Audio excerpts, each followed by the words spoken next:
My name is Margaret, and for 58 years, I believed that love was unconditional. That's what I told my son Daniel every night when I tucked him into bed after his father died.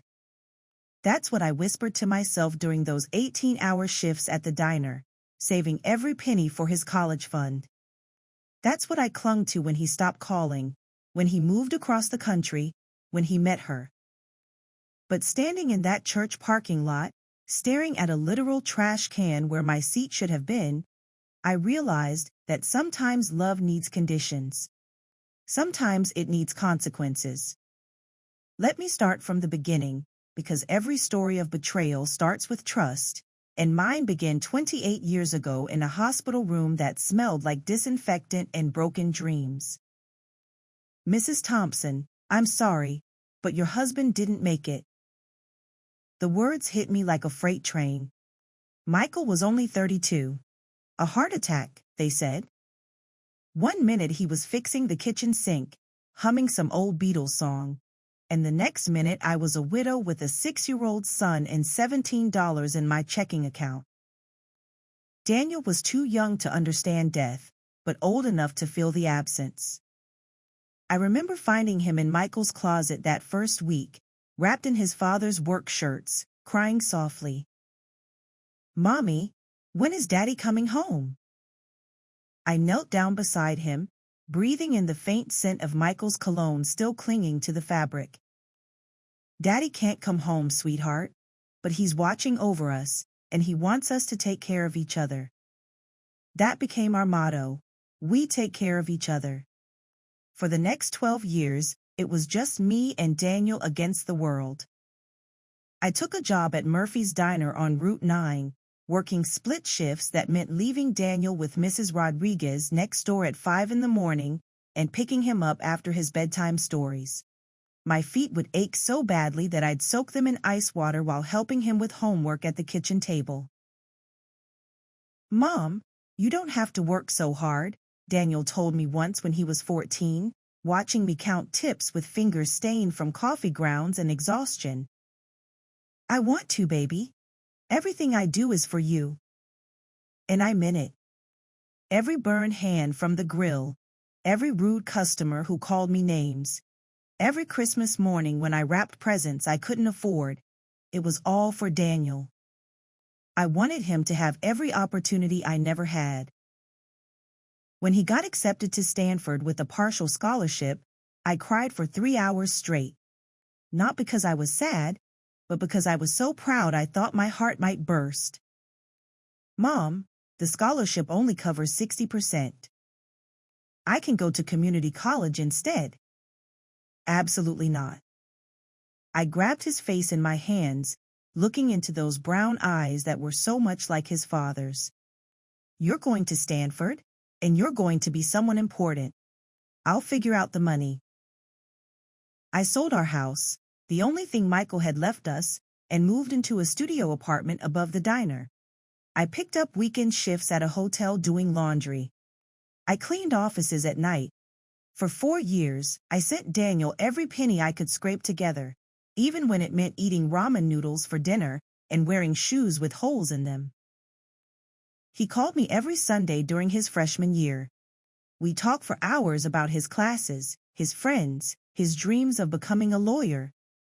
I'd lie on my narrow bed, staring at the water stain on the ceiling, and feel like the richest woman in the world.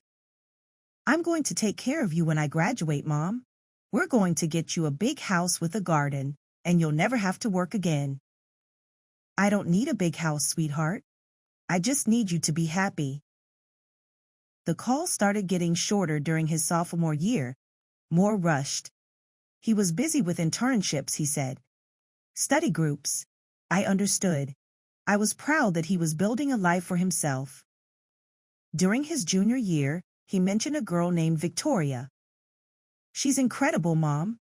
Her father owns a chain of hotels. She's studying international business. She speaks 4 languages." Something cold settled in my stomach, but I pushed it away. "She sounds wonderful, honey. I can't wait to meet her." Yeah, maybe during Christmas break. But Christmas break came and went without a visit. He was skiing in Aspen with Victoria's family, he said. It was a business opportunity. I spent Christmas Day serving turkey dinners to truckers and tried not to think about my son on some mountain, surrounded by people who had never worried about money or worked 18-hour days. Senior year was when everything changed. Mom, I need to tell you something. His voice was different during our Sunday call, formal, distant. Victoria and I are getting married after graduation. My heart soared. Oh, Daniel, that's wonderful. When do I get to meet her? Should I start planning a shower? I've been saving up, and I know it's not much, but... Actually, Mom, her parents are handling all the wedding planning. It's going to be pretty elaborate. Black tie, you know? Very formal. Of course. I'll get something nice to wear. Maybe we could go shopping together? I haven't seen you in. The thing is, it's going to be small. Very exclusive. Victoria's parents have a specific vision. The cold feeling in my stomach spread to my chest. What are you saying, Daniel? I'm saying, maybe it would be better if you didn't come. The phone slipped from my hand and clattered onto the floor. I stared at it for a full minute before picking it up again. Daniel? Are you still there? I'm here, Mom. Did you just uninvite me to your wedding? The silence stretched so long I thought the call had dropped. It's complicated, Mom. Victoria's family, they have certain expectations. About the guest list, about the kind of people. What kind of people, Daniel? What kind of people am I? You know I don't mean it like that, but you have to understand, this is important for my career. Victoria's father could set me up with one of the best law firms in the country. This wedding is about making connections, about being ashamed of the woman who raised you. Mom, please don't make this harder than it has to be. I hung up the phone and didn't answer when he called back 6 times that night. 3 months passed without a word from Daniel. I threw myself into work, picking up extra shifts, trying to ignore the ache in my chest that felt like a physical wound. Mrs. Rodriguez brought me casseroles and sat with me in the evenings, both of us pretending not to notice when I stared at the phone, willing it to ring. Mija, maybe you should call him, she suggested one night, watching me push food around my plate. No, if he wants to talk to me, he knows my number. But late at night, I'd lie awake composing speeches in my head. All the things I wanted to say to him about loyalty and family and the difference between love and shame. I imagine him realizing his mistake, showing up at my door with flowers and apologies. The call finally came on a Tuesday in April. I was in the middle of the dinner rush, carrying 3 plates of meatloaf when Murphy yelled that I had a phone call. Mom? My hand shook so badly I almost dropped the plates on table 6. Daniel. I'm sorry about how our last conversation went. I was stressed about graduation and everything. I shouldn't have said those things. Hope bloomed in my chest like a flower breaking through concrete. It's okay, sweetheart. We all say things we don't mean when we're stressed. The thing is, Mom, I've been thinking, and maybe you could come to the wedding after all. I actually gasped out loud. Really? Yeah, I mean, you're my mother. You should be there. I started crying right there in the middle of the diner, not caring who saw me. Oh, Daniel, I'm so happy. I can't wait to meet Victoria and her family. When is it? June 15th. It's at the Belmont Country Club in Connecticut. It's going to be pretty fancy, so you'll need to get something formal. Black tie. I'll find something perfect. Should I come early to help with anything? I could take a few days off work. Actually, Mom, Victoria's handling all the details. Just show up on the day, okay? I'll send you the information. After I hung up, I danced around the kitchen while Murphy looked at me like I'd lost my mind. My son wanted me at his wedding. He'd come to his senses. Everything was going to be okay. I spent the next 2 months planning. I saved every tip, every spare dollar, to buy a dress that would make Daniel proud. I went to 3 different department stores before finding the perfect navy blue gown, elegant, classic, appropriate for a mother of the groom. It cost me $400, more than I'd ever spent on a single piece of clothing, but it was worth it. I bought new shoes, even though they pinched my feet. I got my hair done at a real salon for the first time in years. I practiced walking in heels around my tiny apartment, imagining the moment when Daniel would see me and remember why he loved me. The invitation arrived a week before the wedding. Heavy cardstock with gold embossing, my name written in elegant calligraphy, Mrs. Margaret Thompson. I traced the letters with my finger, feeling included, feeling worthy. I called Daniel the night before the wedding. I just wanted to tell you how proud I am of you, sweetheart. Your father would be so proud too. Thanks, Mom. Listen, I'm pretty busy with last-minute stuff, but I'll see you tomorrow, okay? I can't wait. I love you, Daniel. Yeah, me too. See you tomorrow. I barely slept that night. I kept checking and rechecking my dress, my shoes, the small gift I'd wrapped for the happy couple, a silver picture frame engraved with their names and wedding date. It had cost me $50 I couldn't spare, but I wanted them to have something special from me. The morning of the wedding, I took a 5-hour train ride to Connecticut. I'd never been to a country club before, and when the taxi pulled up to the Belmont, I felt like I was entering a different world. Manicured lawns stretched as far as I could see, dotted with gardens that probably cost more to maintain than I made in a year. The clubhouse was all white columns and glass, elegant people in designer clothes milling around the entrance. I clutched my purse tighter and walked up the steps, trying to project confidence I didn't feel. The ceremony was at 4 o'clock. I arrived an hour early, wanting to find my seat and maybe catch a glimpse of Daniel before things got started. A young woman in a black dress and pearls was directing guests. "Excuse me," I said, showing her my invitation. "I'm Margaret Thompson, mother of the groom. Could you tell me where I should sit?" She looked at me with barely concealed confusion. "Mrs. Thompson?" "Yes, Daniel's mother." She consulted her clipboard, frowning. "I'm sorry, but I don't see your name on the seating chart." Ice formed in my veins. There must be some mistake. I'm the groom's mother. Let me check with the wedding coordinator. She disappeared into the crowd, leaving me standing there like a lost child. 10 minutes later, she returned with an older woman in an expensive-looking suit. "Mrs. Thompson? I'm Caroline Whitmore, the wedding coordinator. There seems to be some confusion about your seating." "No confusion," I said firmly. "I'm Daniel Thompson's mother. I received an invitation." Caroline's smile was professionally polite and completely cold. "Of course. The thing is, we had to make some last-minute adjustments to the seating arrangements.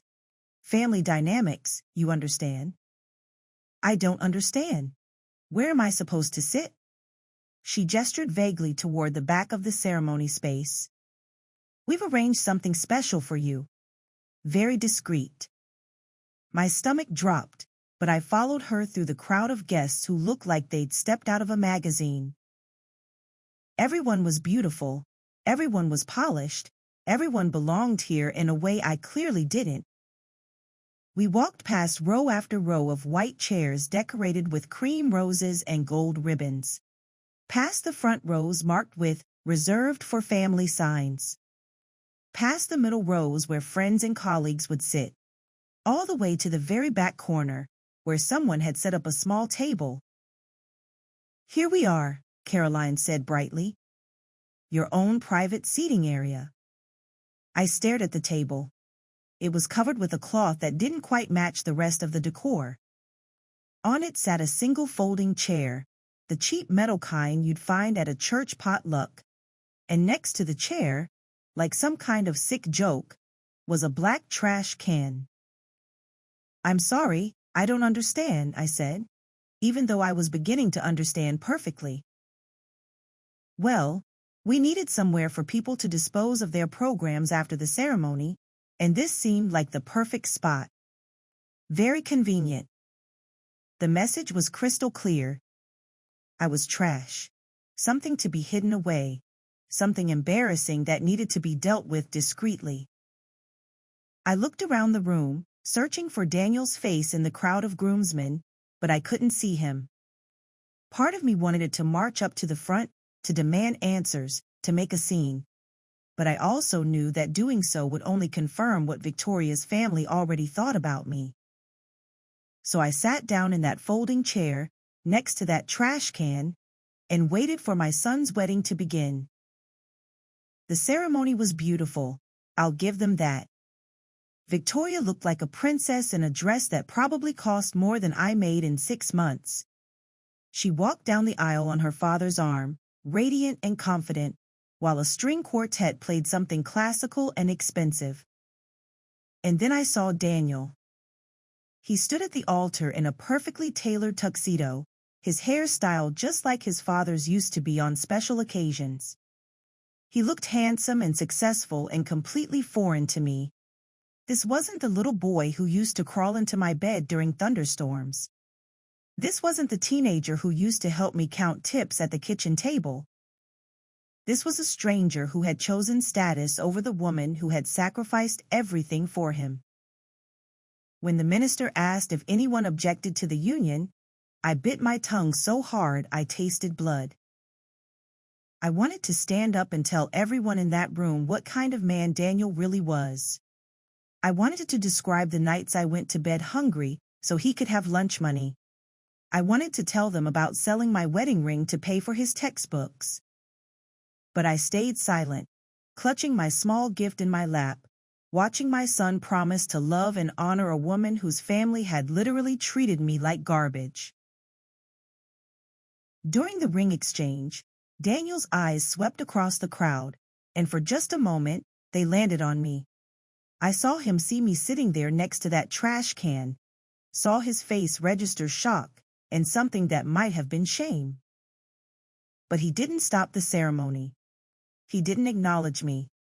He just turned back to his bride and slipped that ring onto her finger while I sat in the corner like a dirty secret. The reception was held in the club's ballroom, all crystal chandeliers and gold accents. I watched from my corner table. Yes, they'd moved the folding chair and trash can to the reception as Daniel and Victoria had their first dance. They looked perfect together, spinning around the dance floor while photographers captured every moment. I thought about my own wedding reception, held in the basement of St. Mary's Church with folding tables and potluck dishes.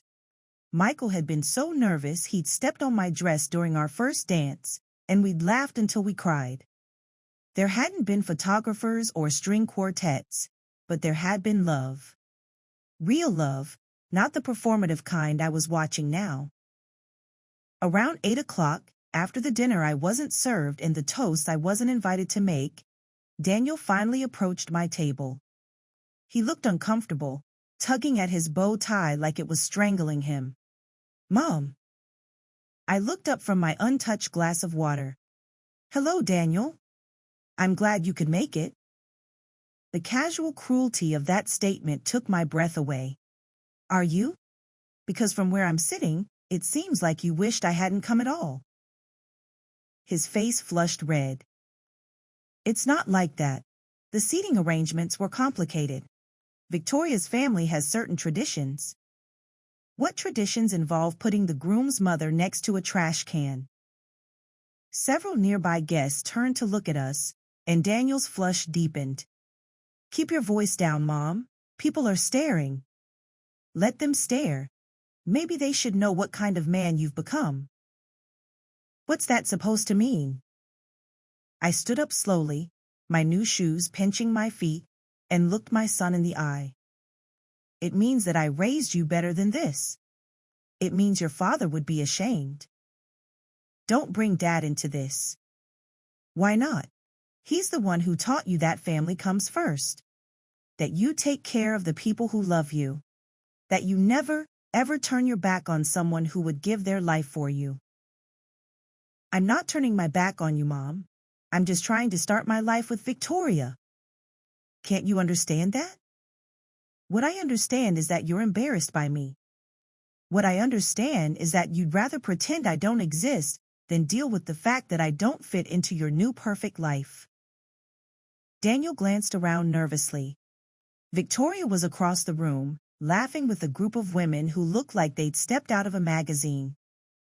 Her father was telling some story to a circle of men in expensive suits. Look, Mom, maybe we could talk about this later. After the honeymoon, when things settle down. After the honeymoon, I repeated. When will that be? 6 months? A year? Or are you just hoping I'll disappear entirely? That's not fair. You know what's not fair, Daniel? Working 3 jobs so you could go to Stanford. Selling the only home I had so you could follow your dreams. Spending 18 years of my life putting you first, always, no matter what it cost me.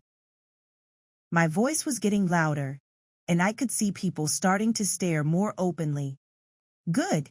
Let them see what their perfect wedding was built on. You know what else isn't fair? I continued. Sitting in my apartment for the last 2 months, practicing how to hold my fork properly because I didn't want to embarrass you in front of your new family. Spending $400 I couldn't afford on a dress so I could look worthy of being your mother. Mom, please. Do you want to know what I was going to give you as a wedding gift? I held up the small wrapped box. A picture frame. Silver with your names engraved on it. It cost me $50. $50 I needed for groceries, because I wanted you to have something beautiful from me. Something to remember that I love you. Daniel's eyes were bright with tears, but his voice was steady. I know you love me, Mom. And I love you too. But love isn't always enough. Those words hit me like a physical blow. Love isn't enough? Not when it means sacrificing everything I've worked for. Not when it means giving up my future. I stared at my son, this man I created and raised and loved with every fiber of my being, and realized that I didn't know him at all. The Daniel I knew would never choose social status over loyalty. The Daniel I knew would never be ashamed of the woman who had given him everything. But maybe that Daniel had never really existed. Maybe I'd been so busy sacrificing for him that I'd forgotten to teach him the value of sacrifice. You're right, I said quietly. Love isn't always enough. Sometimes it needs respect. Sometimes it needs gratitude. Sometimes it needs basic human decency. I set the wrapped gift on the table and took off the small pearl necklace I was wearing, the only jewelry I owned, a gift from Michael on our 5th anniversary. What are you doing? I'm giving you exactly what you've given me, Daniel. Nothing. I dropped the necklace into the trash can next to my chair. The small plinking sound it made as it hit the bottom seemed to echo through the entire ballroom. I spent 28 years building my life around you, I said.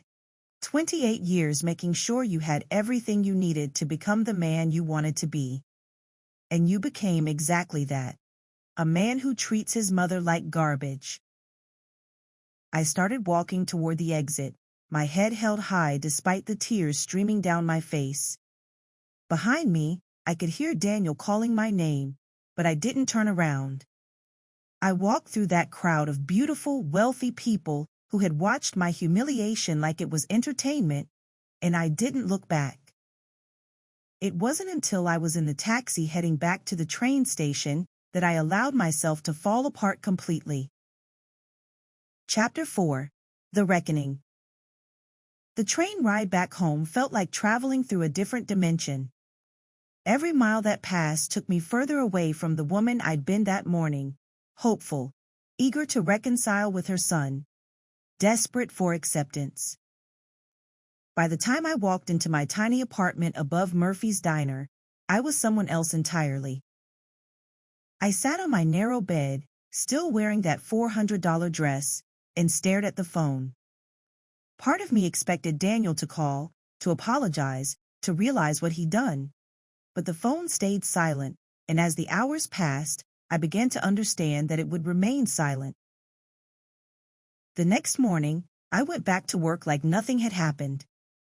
Murphy took one look at my face and didn't ask questions. Mrs. Rodriguez brought me soup and sat with me while I picked at it, both of us pretending not to notice when I started crying into the broth. "Mija, maybe give him time. Sometimes men need to figure things out on their own." "No," I said, surprising myself with the firmness in my voice. "I've given him enough time. I've given him everything I had to give." A week after the wedding, I received a card in the mail, a thank you note, printed on expensive stationery with Daniel and Victoria's names embossed at the top. "Dear Mom," it read in Daniel's careful handwriting. "Thank you for coming to our wedding. Victoria and I are honeymooning in Europe for the next month. We'll be in touch when we get back. Love, Daniel and Victoria." Love, Daniel and Victoria. Not "I love you, Mom." Not "I'm sorry for how things went." Just a polite, distant acknowledgement that I had performed my role adequately. I threw the card in the trash and made a decision that would change everything. The next morning, I called the law office where I'd had my will drawn up 5 years earlier. It was a simple document. Everything I owned would go to Daniel when I died.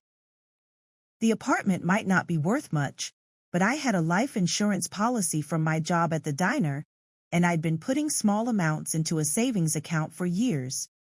It wasn't a fortune, but it would be enough to give Daniel a good start in his marriage. "Mrs. Thompson," the lawyer said when I arrived that afternoon, "what can I do for you today?"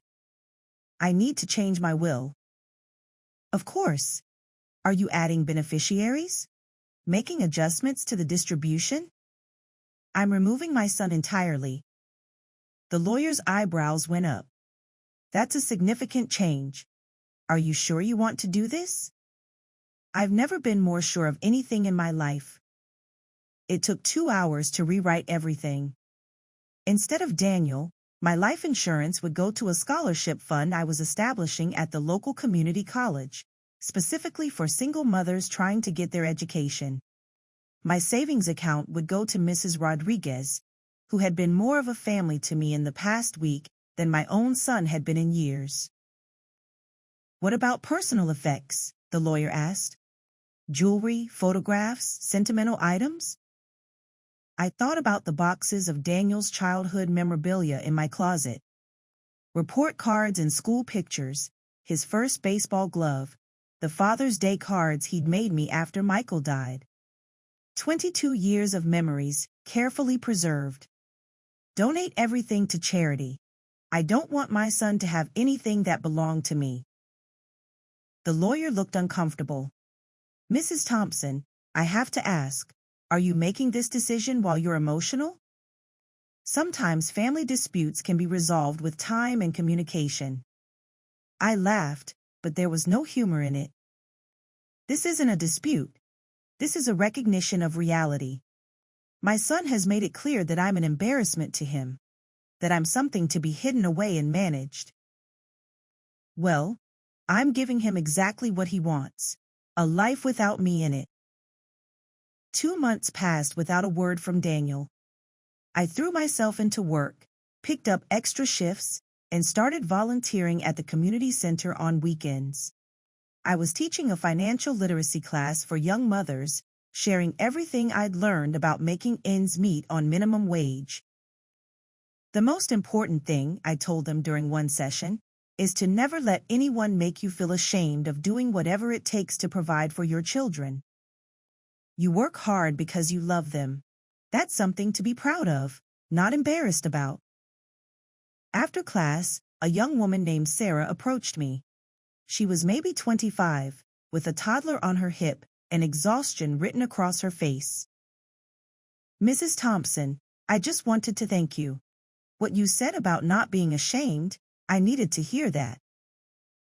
What's your situation, honey? I'm working 2 jobs to pay for nursing school. My ex-husband left when Marcus was born, and my family thinks I should just find another man instead of trying to get an education.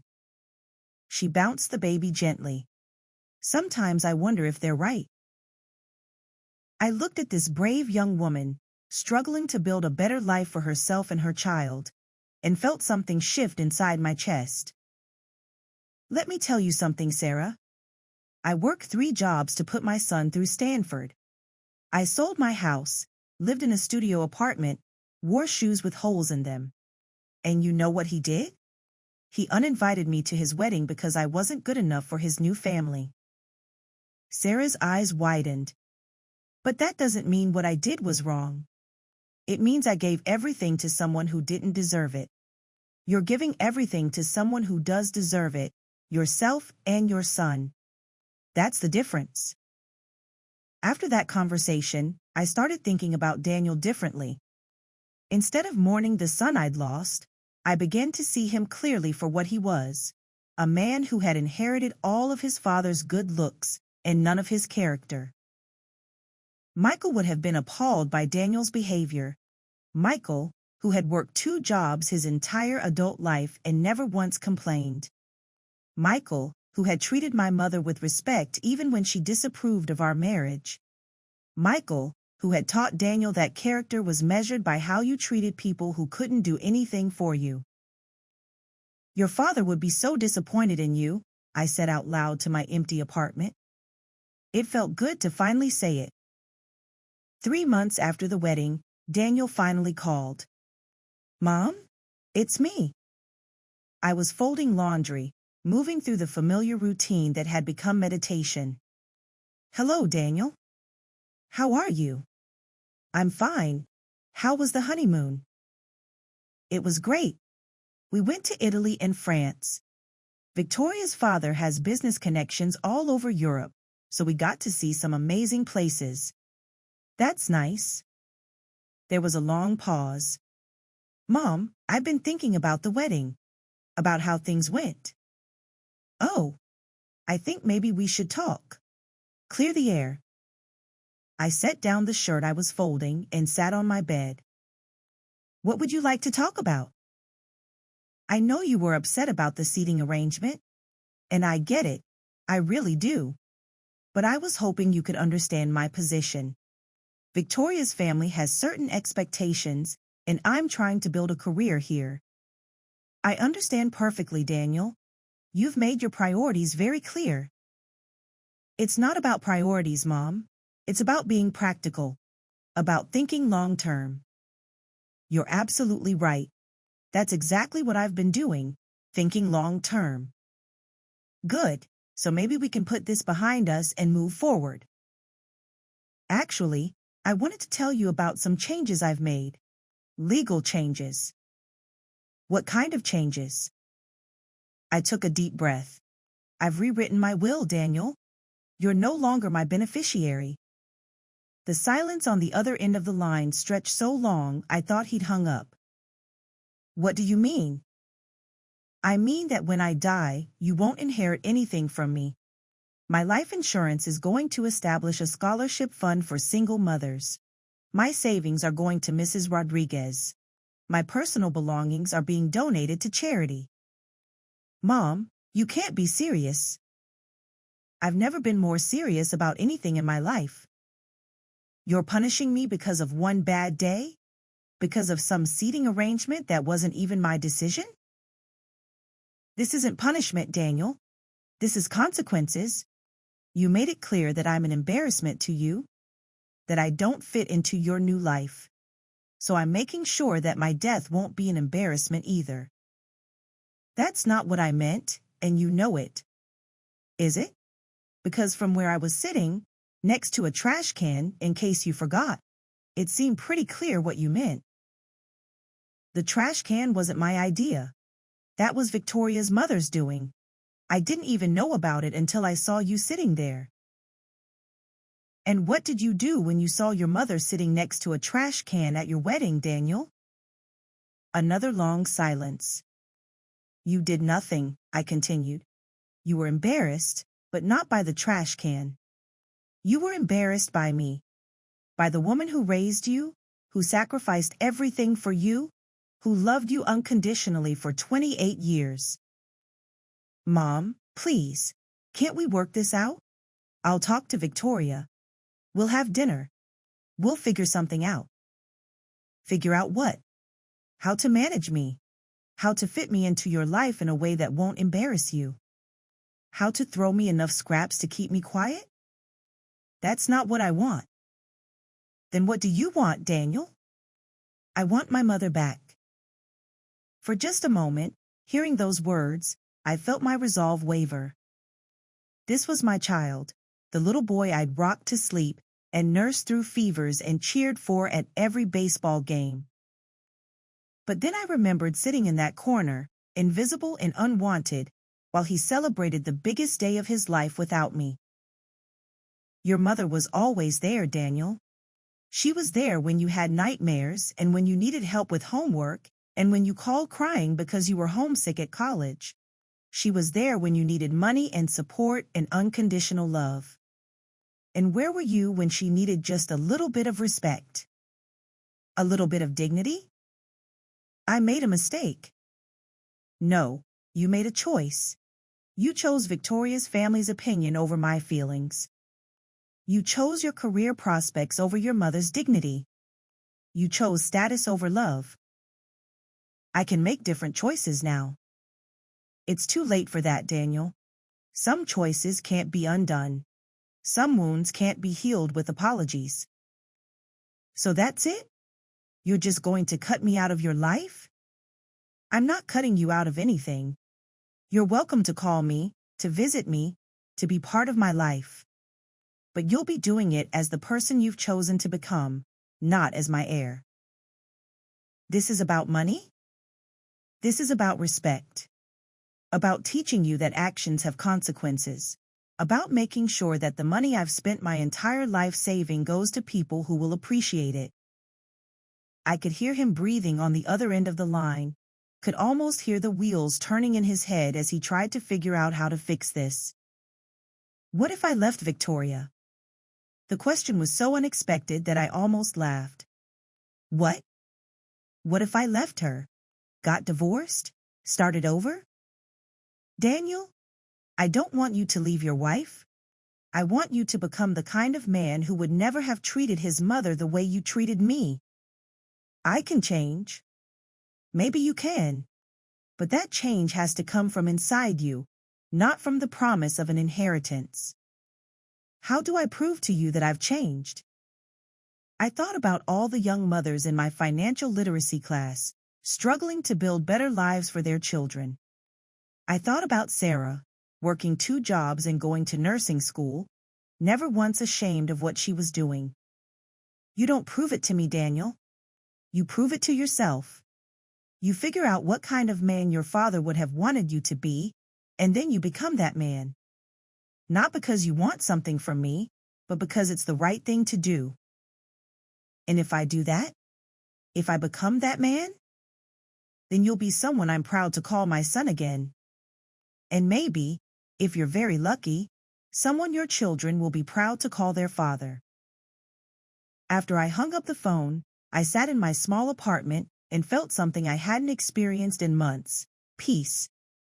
Not happiness exactly, but the deep satisfaction that comes from making the right choice, even when it's the hard choice.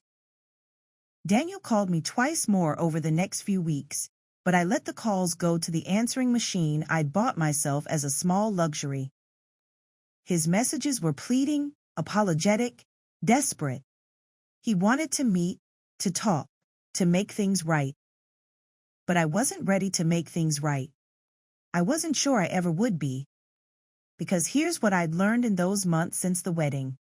Love doesn't mean accepting mistreatment. Forgiveness doesn't mean forgetting. And being a mother doesn't mean allowing your child to walk all over you just because you do anything for them. 6 months after I changed my will, I received a card in the mail. Not from Daniel this time, but from Victoria. Dear Mrs. Thompson, it read in elegant handwriting. I wanted to apologize for how you were treated at our wedding.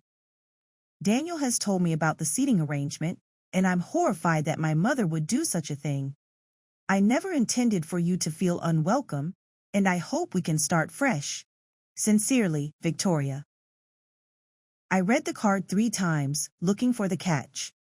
Victoria had seemed so cold and distant the few times Daniel had mentioned her, but this note seemed genuine. Either she was a very good actress, or she was genuinely trying to make amends. A week later, Victoria called. Mrs. Thompson? This is Victoria, Daniel's wife. I was wondering if we could meet for coffee. There are some things I'd like to discuss with you. Every instinct told me to say no, to protect myself from further disappointment. But something in her voice made me curious. All right. When and where? We met at a small cafe in the city, halfway between her world and mine. Victoria looked different than she had at the wedding, less polished, more human. She was wearing jeans and a simple sweater, her hair pulled back in a ponytail. Thank you for coming, she said as we sat down with our coffee. I wasn't sure you would. I almost didn't. I don't blame you. Mrs. Thompson, I need to tell you something, and I need you to know that Daniel doesn't know I'm here. I raised an eyebrow. Oh? The trash can thing? That wasn't actually my mother's idea. It was mine. The words hit me like a slap. Excuse me? Victoria's face was flushed with shame. I was the one who told the wedding coordinator to put you in the back corner. I was the one who suggested the trash can placement. I thought it would be funny, like a little joke about how you didn't belong there. I stared at her, feeling all the anger I directed at Daniel redirect itself toward this young woman who was barely older than he was. Why are you telling me this? Because I've been living with the guilt for 6 months, and because Daniel has been miserable ever since you changed your will. My will is none of your business. You're right, but Daniel is my business, and he's been falling apart. He barely sleeps. He's lost 15 pounds. He stares at his phone for hours, wanting to call you but not knowing what to say. Maybe he should have thought about that before he let his wife humiliate me. He didn't let me do anything, Mrs. Thompson. He didn't know about it. I made those arrangements behind his back, and I've let him carry the guilt for something that was entirely my fault. I studied Victoria's face, looking for signs of deception. Why would you do something so cruel to someone you'd never even met? Victoria's eyes filled with tears. Because I was spoiled and selfish and stupid. Because I'd never met anyone like you. Someone who'd worked so hard for so little. Because everything in my life has always been easy, and I couldn't understand why Daniel talked about you with such reverence. Reverence? He talks about you constantly, Mrs. Thompson. About how strong you are, how you raised him alone, how you sacrificed everything for his education. I was jealous. Jealous of a diner waitress? Jealous of someone who earned their child's love through sacrifice instead of just expecting it because of money. I sat back in my chair, processing this information. So you decided to humiliate me. I decided to prove that you were just some embarrassing relative who needed to be managed. I thought if I could make you seem small and pathetic, Daniel would stop comparing me to you. And how did that work out for you? Victoria wiped her eyes with a napkin. It backfired completely. When Daniel saw you sitting there, he was horrified. He kept asking who had made that decision, and I kept deflecting. I let him think it was my mother because I was too much of a coward to admit what I'd done. Why are you admitting it now? Because watching him suffer for the last 6 months has taught me something about the kind of person I want to be. And because I realized that if I want to be worthy of the man you raised, I need to start acting like it. We sat in silence for several minutes, both of us lost in our own thoughts. Finally, Victoria spoke again. I know you have no reason to believe me, but I want you to know that Daniel loves you more than anything in the world. He's been trying to figure out how to fix this, but he doesn't know how to undo damage that he didn't even cause. What do you want from me, Victoria? I want you to give him another chance. Not because of me, but because he deserves it. He had a chance to defend me that day. He had a chance to demand answers when he saw me sitting there. He chose not to. You're right. He should have made a scene. He should have stopped the wedding and demanded explanations. But he was in shock, and he was scared, and he made the wrong choice in the moment. Some moments define who we really are. Then let me be defined by this moment, Victoria said, reaching into her purse. She pulled out a check and placed it on the table between us. I looked down at it and gasped. It was made out to me for $50,000. What is this? It's what I should have given you months ago. A gesture of respect. An acknowledgement that you are not someone to be hidden away or managed, but someone to be honored. I don't want your money, Victoria. It's not charity. It's a debt. You spent 28 years investing in Daniel, and I want to pay you back for some of that investment. I pushed the check back toward her. Keep your money. If you want to honor me, there's something else you can do. Anything. Have children with my son, and when you do, teach them about their grandmother who worked 3 jobs so their father could go to college. Teach them that love sometimes looks like sacrifice, and that the people who serve you food and clean your offices and do the hard jobs that keep the world running are not beneath you. They're the foundation everything else is built on. Victoria nodded, fresh tears streaming down her face. I promise. And if you ever treat anyone the way you treated me, I will make sure Daniel knows exactly what kind of woman he married. Understood. I stood up to leave, then turned back. One more thing. I'm not changing my will back. That money is going to help people who really need it. If Daniel wants an inheritance from me, he can earn it by becoming the kind of man who deserves one. What would that look like? You'll know it when you see it. A year passed. Daniel called me every few weeks, and slowly, carefully, we began to rebuild something that resembled a relationship. He never pressured me about the will, never brought up money or inheritance. Instead, he told me about his work, how he'd started taking pro bono cases for single mothers going through divorces, how he'd set up a scholarship fund at his law firm for children of service workers. I've been thinking about Dad lately, he said during one of our calls. About what he would have wanted for me. What do you think he would have wanted? For me to be the kind of man who stands up for people who can't stand up for themselves. For me to remember where I came from. And are you that man? I'm trying to be. Victoria had a miscarriage 6 months into their first pregnancy, and Daniel called me crying. Mom, I don't know what to do. She's so sad, and I feel so helpless. Bring her to me, I said without thinking. What? Bring Victoria here. Let me take care of her for a few days. Are you sure? I'm sure. They arrived the next weekend, Victoria pale and fragile, Daniel hovering protectively. I made soup and tea, ran baths, and sat with Victoria while she cried about the baby she'd lost. I don't deserve your kindness, she said on the second night, curled up on my couch with a blanket. Grief deserves kindness, I told her. Pain deserves comfort. That's not about what you deserve, it's about what you need. I was so horrible to you. You were young and stupid. Now you're older and wiser. That's how life works if you're paying attention. On their last day, Victoria hugged me goodbye and whispered, "Thank you for showing me what it means to be a mother." 6 months later, she was pregnant again. This time, when she called to tell me, she was laughing and crying at the same time. "We're having a girl, Mrs. Thompson, and we'd like to name her Margaret.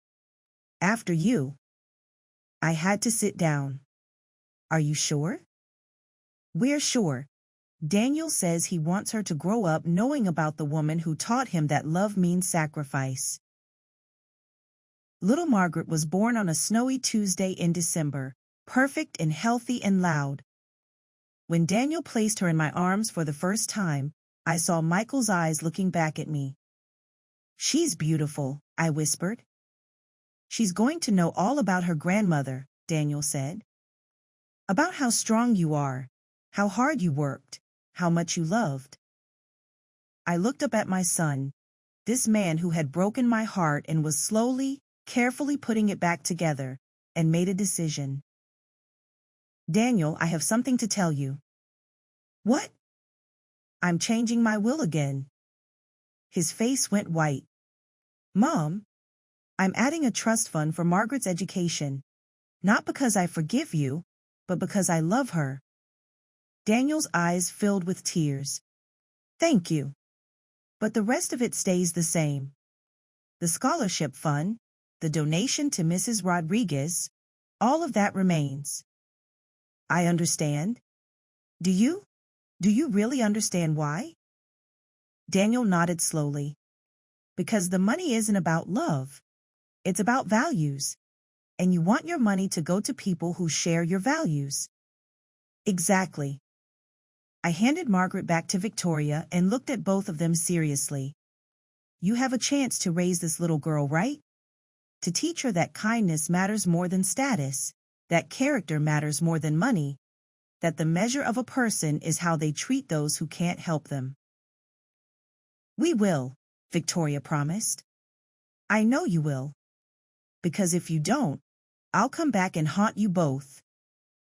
We all laughed, but there was truth in it too. As I write this, little Margaret is 2 years old. She calls me Grandma Maggie and lights up every room she enters. Daniel has made partner at his firm, but spends most of his time on pro bono work. Victoria volunteers at a shelter for single mothers. They're not perfect, no one is. But they're trying to be the kind of people who deserve the love they've been given. And me? I'm still working at Murphy's Diner, still living in my studio apartment, still teaching financial literacy to young mothers. I'm not rich, and I'm not powerful, but I'm content. Because I learned something that day when I sat next to a trash can at my son's wedding. You teach people how to treat you by what you accept. And sometimes, love means refusing to accept less than you deserve. Sometimes, love means consequences. My son learned that love without respect is meaningless. That family without loyalty is just biology. That inheritance without character is just money changing hands. And maybe, just maybe, that's the most valuable lesson I ever taught him. The scholarship fund I established has helped 12 single mothers get their nursing degrees. Mrs. Rodriguez used the money I left her to buy a small house with a garden, where she hosts Sunday dinners for all the lonely people in the neighborhood. Daniel sends me flowers every Mother's Day now, with cards that say, "Thank you for teaching me what really matters." And every time little Margaret laughs, I hear the echo of all the sacrifices that brought us to this moment, the good ones and the hard ones, the ones that built character and the ones that revealed it. Love isn't always enough, but it's always worth fighting for. Even when, especially when, that fight is with the people you love most. The trash can is gone, but the lesson remains: treat people like they matter, because everyone matters to someone. And if you're lucky enough to matter to someone who would give everything for you, don't you dare take that for granted. Not ever. The end.